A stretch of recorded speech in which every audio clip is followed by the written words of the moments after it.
Hey, it's Ken Gagne with YouTube channel Game Bits and the IndieSider podcast with this week's Indie Game of the Week, and that game is Qbqbqb, spelled Qbqbqb. It's a puzzle game for PC, Mac, Linux, iOS, and Android, available via Steam, Desura, Google Play, and the App Store. Playing here on the Mac, it's going to be a short demo, not because it's a bad game, but because it's an intuitive game. You'll pretty quickly figure out from watching me play how it works. There's a little bit of karaoke going on here in a very GLaDOS type of voice. Short song, unfortunately. Anyway, to the game. It is a match 3 game. Kind of like Columns or Klax, except the pieces are falling and you can't move them. You are moving the planet. You're moving the playing field onto which they're landing. So you push left here to rotate it counterclockwise and right to rotate it clockwise. The mode I'm playing in is just 3 pieces that are touching horizontally or vertically, or a combination thereof, no diagonals. Will make them disappear. And you can hear that there is sort of a techno chiptune soundtrack going on in the background, and that the pieces as I'm dropping them contribute to that soundtrack. You see that one little heart piece in the middle of the planet there? That means I can screw up once, and by screw up I mean let the tower get too tall so that it reaches the top of the screen, which is your typical game over for any sort of puzzle game like Klax. Now there's a meteor coming down right there. It's going to blow away whatever it touches in the upper left. That just barely happened. It's a pretty kind of a fast-moving game, and there's a lot of stuff happening, so it's easy to miss and wonder to yourself, what just happened and why did that happen? But as the pieces are falling, they are contributing to the soundtrack with the little tones that they make. Another meteor just fell, blew up a orange block on the right side of the screen there. A lot of special effects going on, a lot of meteors, some butterflies that you may see. And it's pretty easy to get better at this game, but it's still a hard game. I've been playing it for a couple of hours now, actually, and still haven't quite mastered it. But as you get better, you unlock new planets, and you'll hear in the interview what is different about each of the planets and what they bring to the game. This game was made entirely by a single developer who did the art, music, mechanics, programming, everything from scratch himself. And he did it while being 26 years old in Poland for a game jam, actually. He didn't just do this over the many years that it normally takes to develop a game, although there was some effort into evolving the game and then porting it. But the original game was put together in just about 48 hours for Ludum Dare. Ludum Dare number 26 occurred in April of 2013. The developer's name is Rezoner. That's the handle he goes by, because he says that his name, his actual name, is pretty much unpronounceable outside of Poland.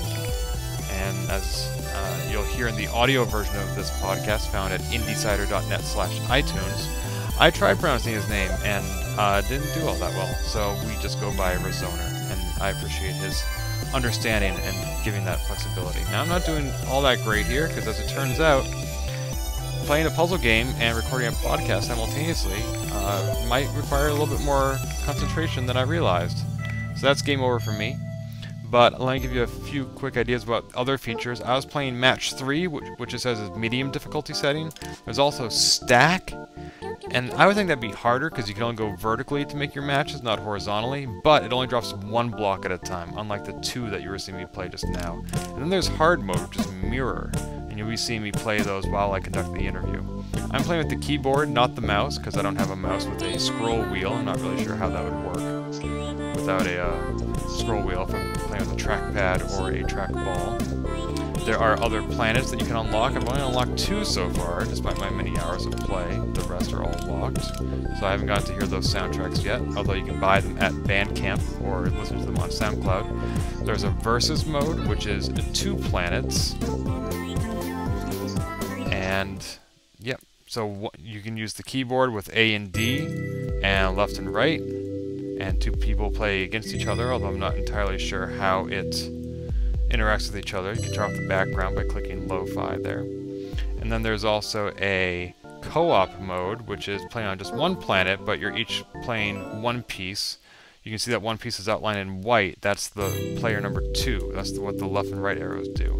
So you'll be seeing me playing those in the interview, but I'll be playing by myself, So kind of like how you can play DDR with 2 dance pads by yourself. And then there's finally the colorblind mode, where you can adjust which colors look like what. I don't happen to need these features, so I don't really know exactly how I'm supposed to be clicking these to make them appear. But anyway, that feature is available, which is great. So you get the idea of how Qbqbqb works. Let's bring on the developer to hear about why it works the way it does. Today I have the honor of speaking with the designer, creator, and all-around genius behind the puzzle game Qbqbqb, that being Rezoner. Hello, sir. Hi, everyone.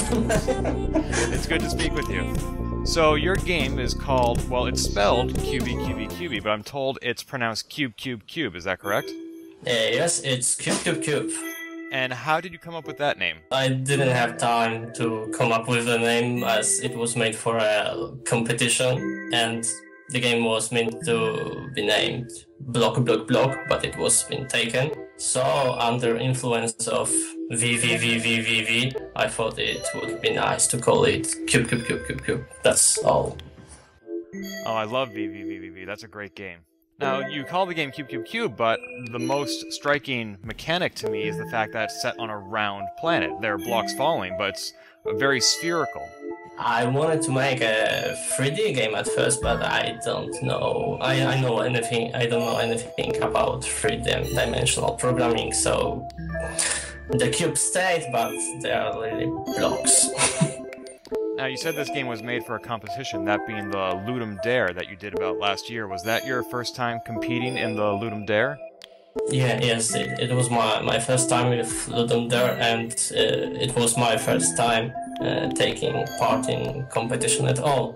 And the Ludum Dare is designed to encourage people to make an entire game beginning to end in just 48 hours. Did you go into those 48 hours knowing what you were going to be doing?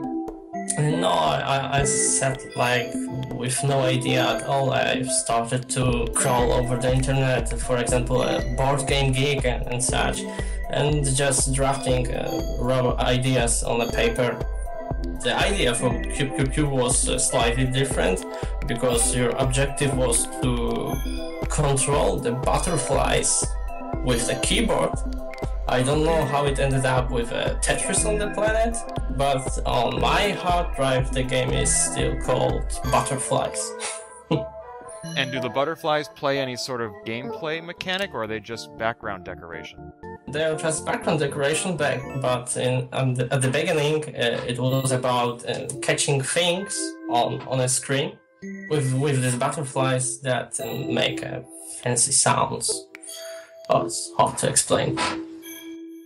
Now, what sort of games inspired Qbqbqb? For example, it reminds me a little bit of Klax, the way the colored blocks fall down. It reminds me of Centris, which is currently on Steam Early Access after a successful Kickstarter. It reminds me a little of Tetrisphere for Nintendo 64. I see a lot of different games in here. Yeah, but the truth is, I didn't know these games before I released Cube. It was later than that. People were sending me emails like, oh, it's like Gyro, it's like Klax. But the real inspiration is Triple Town. It's a match-free game. And Tetris itself. No more than that. As part of the Ludum Dare, you created this entire game all by yourself, that being the art, the gameplay, the programming, the music, and you're only 26 years old. How did you learn so many different skills?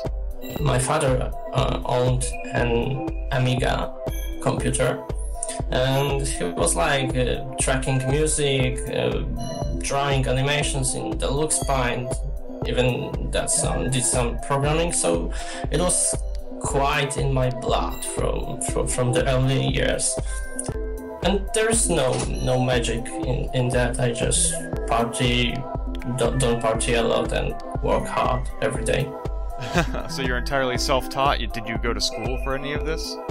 No, I'm totally self-taught.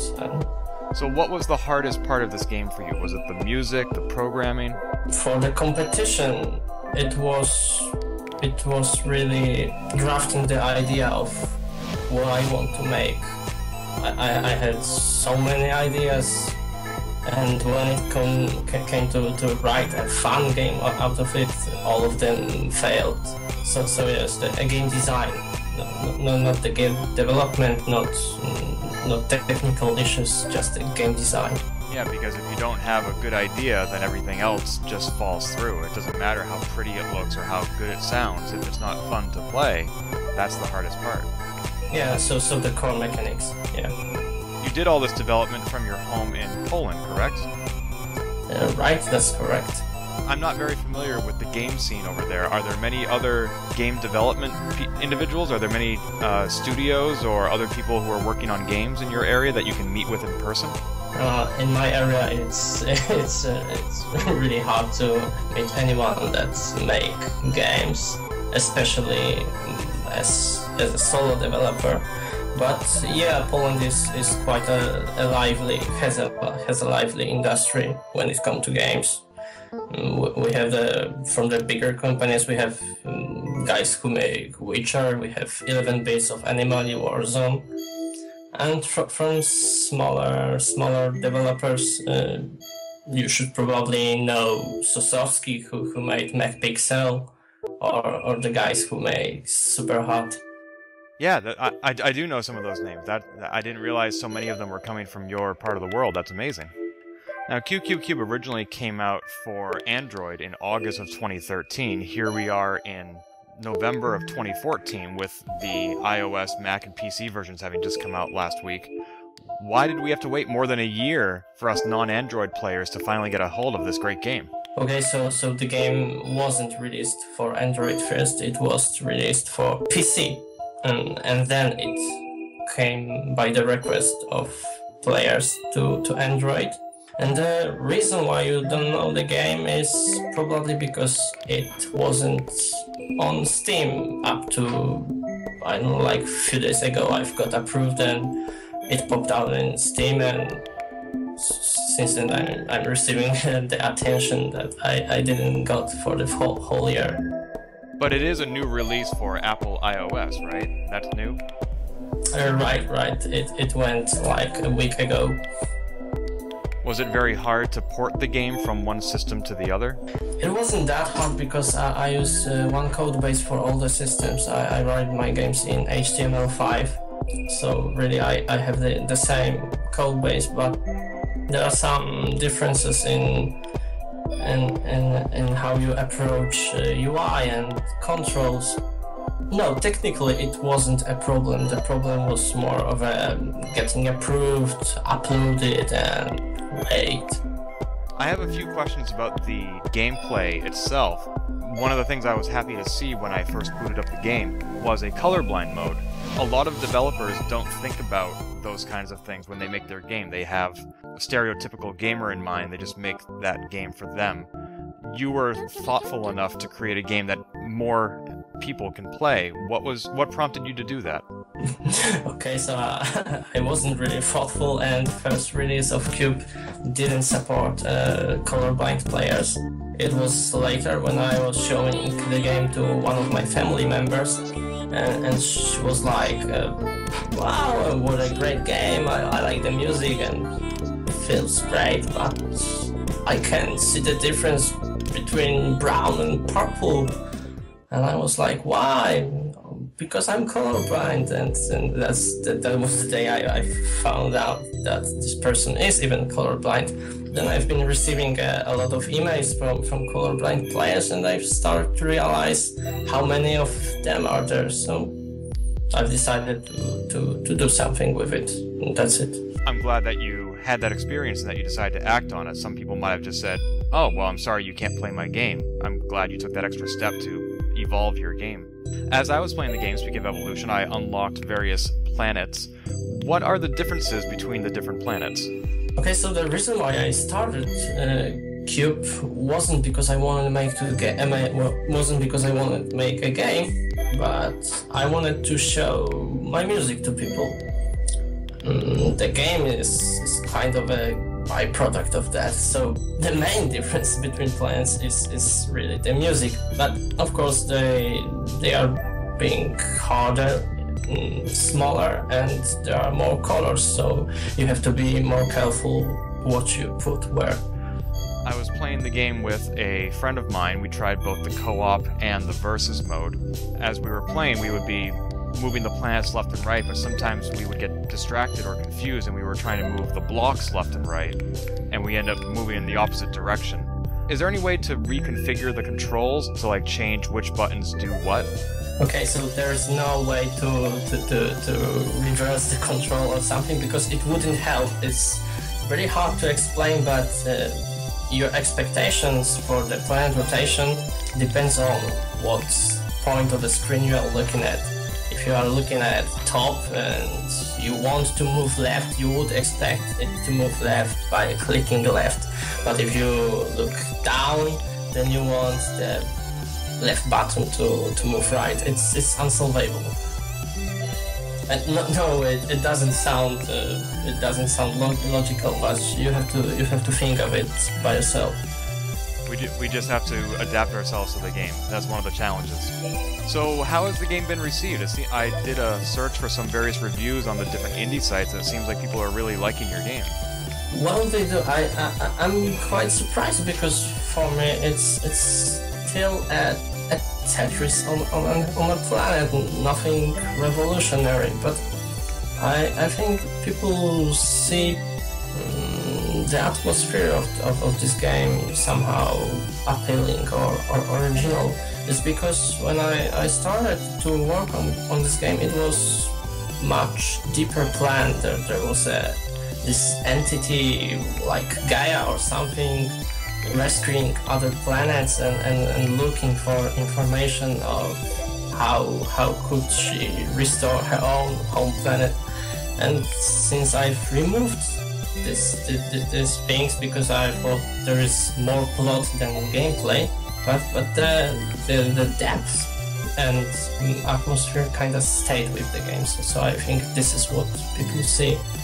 Yeah, one of the reviews I read said that he could, if he wanted, really dissect the game and think about all the metaphors and the plot, but he was having so much fun just playing the game that he didn't want to go that deep.